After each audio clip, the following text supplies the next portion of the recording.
Une bonne année pour le CLD de l'île d'Orléans. Donc, le Centre local de développement de l'île d'Orléans dresse un bilan positif de leur dernière année d'activité lors de leur Assemblée générale annuelle qui a eu lieu le 20 mars dernier.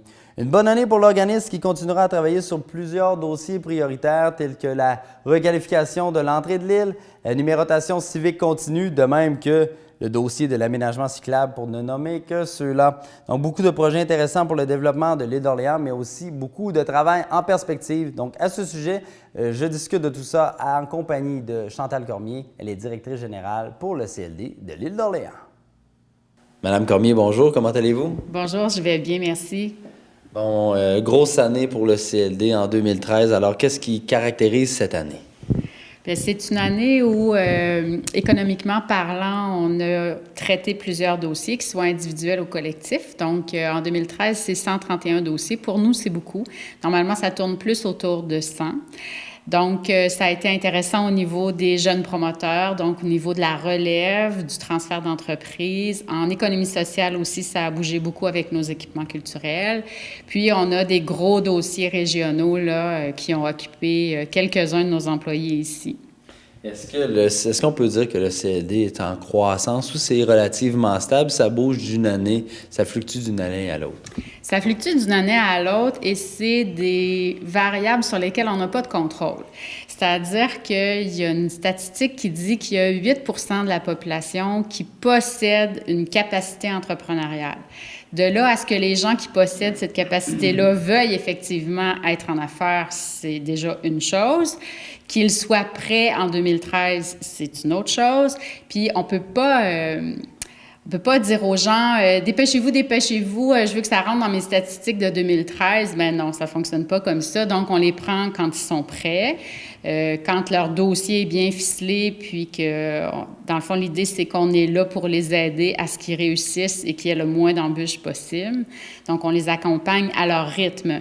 Mais en 2013, plusieurs projets sont aboutis, si je peux dire ça comme ça, et donc c'est ce qui fait que ça en fait une bonne année. 2014 est bien démarré aussi, mais 2012 avait été très, très tranquille. Donc, on y va avec la demande, finalement.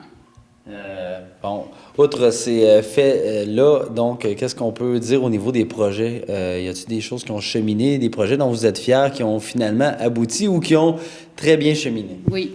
En fait, il y en a deux. Je vous dirais qu'en 2013, au CLD, on a décidé de changer complètement la présentation de notre guide touristique. Alors, on est passé du format traditionnel à un format magazine, papier glacé, couleur.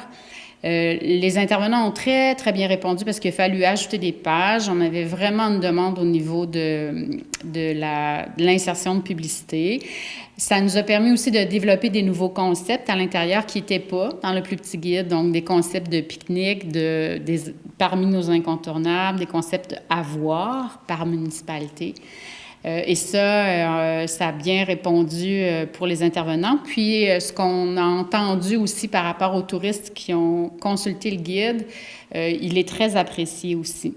Donc, on poursuit dans cette voie-là en 2014 avec ce nouveau guide-là. Puis, l'autre dossier, je vous dirais, qui a cheminé beaucoup, c'est celui sur les aménagements cyclables. Donc, celui sur, on est en étude de faisabilité actuellement.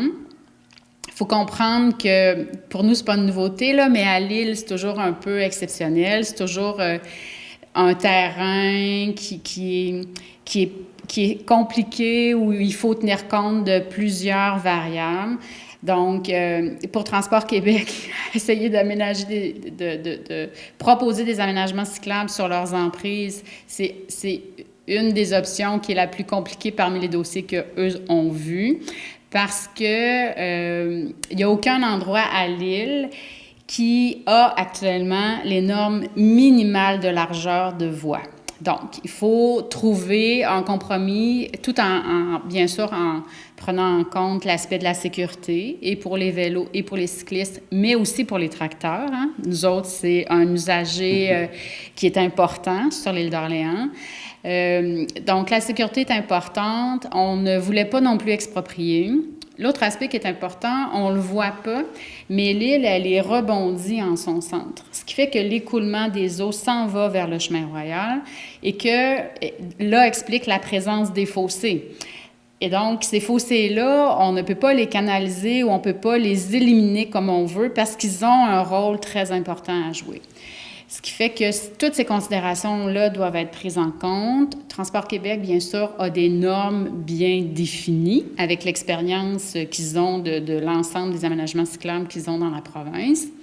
Mais là, il faut voir quelles solutions on trouve pour autant que possible respecter leurs exigences. Ça ne sera pas à 100% parce que déjà, on n'a pas la largeur, comme je le disais tantôt, mais comment on pourrait trouver un compromis qui ferait qu'eux seraient satisfaits, les gens de l'île aussi, et que la sécurité de tout le monde est assurée aussi. Donc, ce qu'on a fait, on travaille beaucoup avec eux. C'est Bernard Baudry ici, l'agent touristique qui est le chargé de projet. Il y a eu plusieurs visites de terrain. On a finalement décidé de diviser la réalisation des aménagements cyclables en 10 étapes. Et donc là, on a déjà la première étape est déjà déposée dans le programme Vélos. Donc, on essaie, à l'endroit qui est le plus large sur l'île d'Orléans, c'est-à-dire la route Prévost, de faire déjà un aménagement. C'est-à-dire qu'on va quand même être obligé de diminuer un petit peu la largeur des voies pour les automobilistes, mais en respectant quand même l'aspect de la sécurité. Donc, ce que ça veut dire, c'est qu'il faut démarquer, il faut enlever les lignes jaunes, les lignes blanches, il faut les remarquer et donc s'assurer que l'emprise soit assez large pour que le cycliste, s'il a rencontré une embûche, il y ait de l'espace pour se tasser un peu. Donc, on fait ce petit bout-là en test, je vous dirais.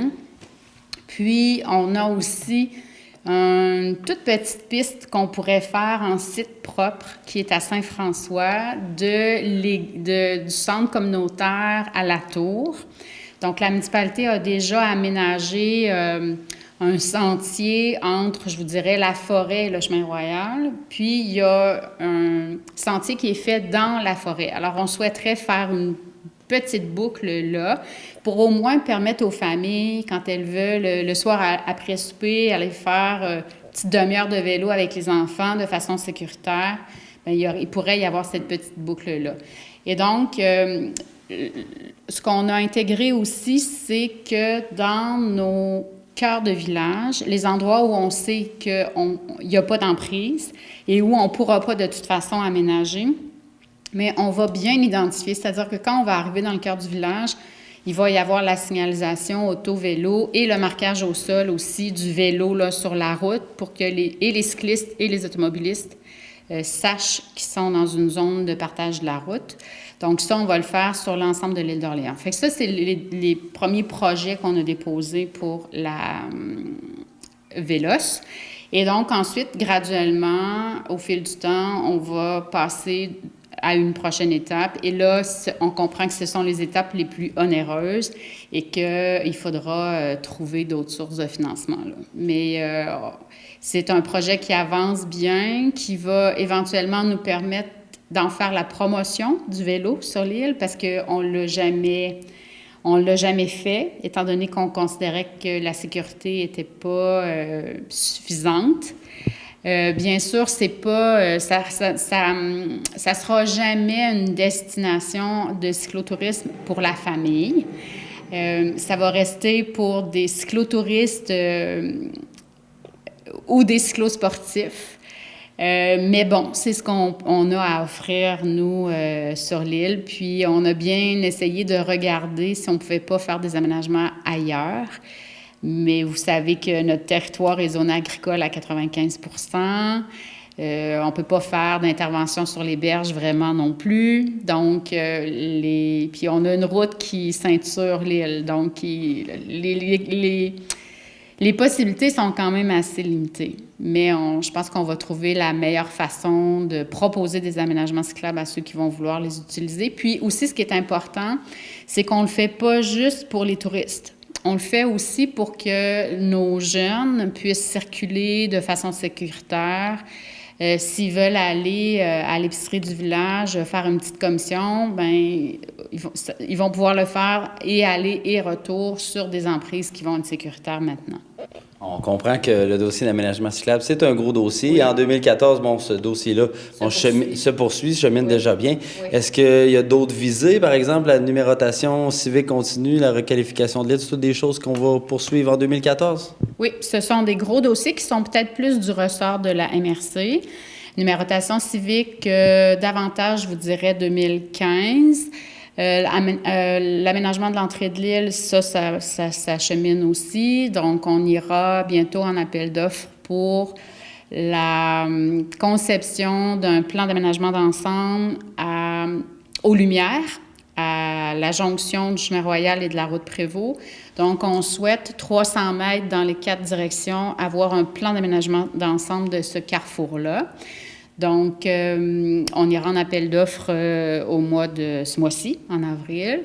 Et dépendamment de ce qui en sortira, ça se fera sûrement par phase aussi. Il y aura des consultations avec les propriétaires concernés. Donc, ça aussi, c'est un dossier qui va demander énormément d'énergie. L'autre dossier qui est important aussi actuellement, c'est celui du plan de développement de la zone agricole, où il y aura des consultations publiques qui auront lieu en mai pour bien comprendre les problématiques, la réalité du territoire et déterminer ensemble ou définir ensemble un plan d'action pour continuer toujours d'être dans la locomotive au niveau agricole et agroalimentaire pour les producteurs de l'île.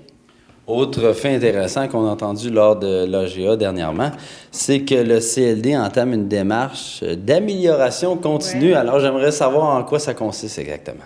Oui, en fait, c'est une démarche qui nous est proposée par notre association provinciale, l'Association des CLD du Québec, et où on réunit les administrateurs du CLD, les employés et aussi nos partenaires. Donc, les municipalités, même les médias sont invités à cet exercice-là, des entrepreneurs, des organismes communautaires, des équipements culturels, en fait, les gens avec qui on travaille normalement, pour qu'eux nous fassent part de leur perception quant au travail que le CLD fait pour eux ou fait dans le milieu. Et donc, ce que ça veut dire, il y a 7 points ou 9 points sur lesquels il est possible de s'améliorer. Je vous dirais, par exemple, la gouvernance stratégique, on entend parler partout.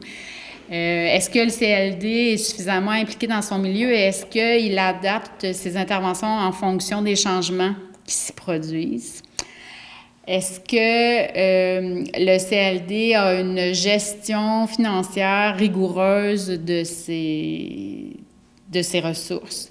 Est-ce qu'au niveau des ressources humaines, elles sont utilisées à leur plein potentiel et tout ça? Donc, c'est différents aspects qui sont... Est-ce qu'on entend parler suffisamment du CLD dans son milieu ou pas?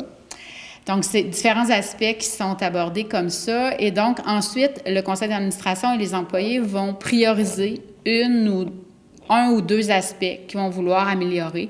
Donc, c'est comme très bien défini là, de 1 à 5, en visant 5, évidemment. Alors, si on est à 3, on pourrait dire, nous, on veut améliorer cet aspect-là, passer de 3 à 4 au courant de l'année 2014.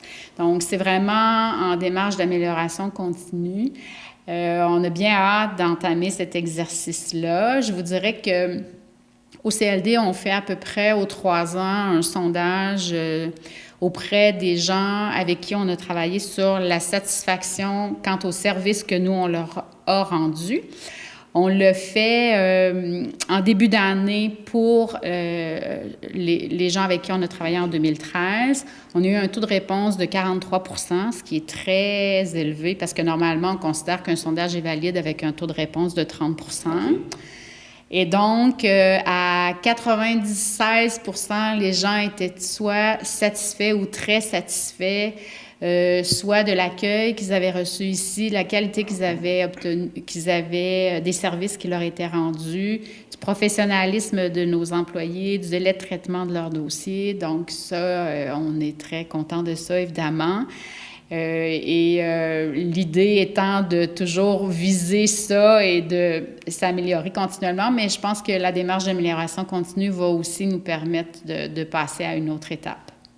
Excellent. Je vous remercie beaucoup. Puis on va continuer à suivre les activités et le développement du CLD de l'île d'Orléans, donc dans les prochaines semaines, dans ce qui s'en vient, en fait. Merci beaucoup, Mme Cormier. Merci à vous.